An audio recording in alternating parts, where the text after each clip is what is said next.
Hello guys, कैसे हैं आप लोग? ठीक हैं? सभी को नमस्ते प्रणाम। तो चलिए आज फिर से एक नया सा गंगा माँ को गीत सुनाते हैं और गीत सुनिएगा और कमेंट बॉक्स में बताइएगा कैसा है गीत नहीं है। तो चलिए जल्दी से शुरू करते हैं।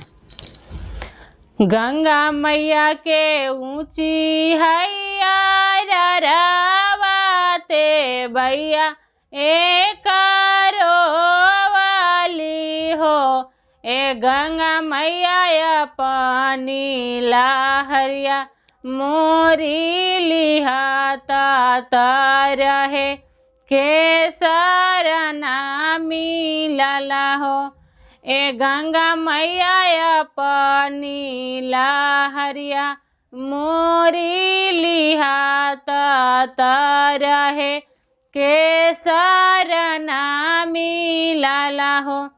काई तोरा ते बाई नहीं हरवा दुखा, काई तोरा सासुरवा दुखा हो, ए तेवाई काई तोरा पिया परदेसाता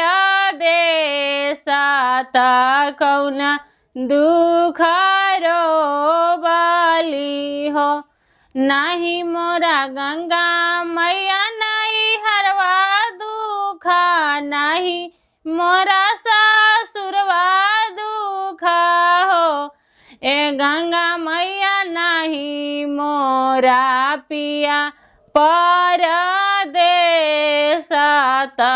कोखा दुखरो वाली हो, ए नाही मोरा गंगा मैया पिया परदेसाता कोखा दुखरो वाली हो।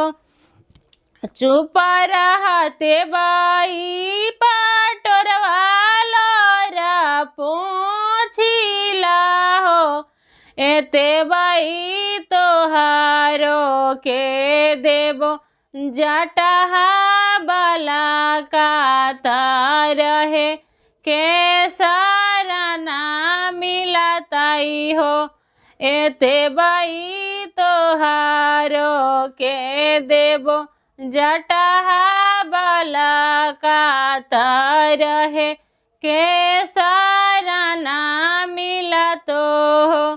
थैंक यू दोस्तों। वीडियो अच्छा लगा हो तो लाइक कीजिए, सब्सक्राइब कीजिए और कमेंट बॉक्स में ज़रूर लिखिएगा कि गीत कैसा है नहीं है। Bye by.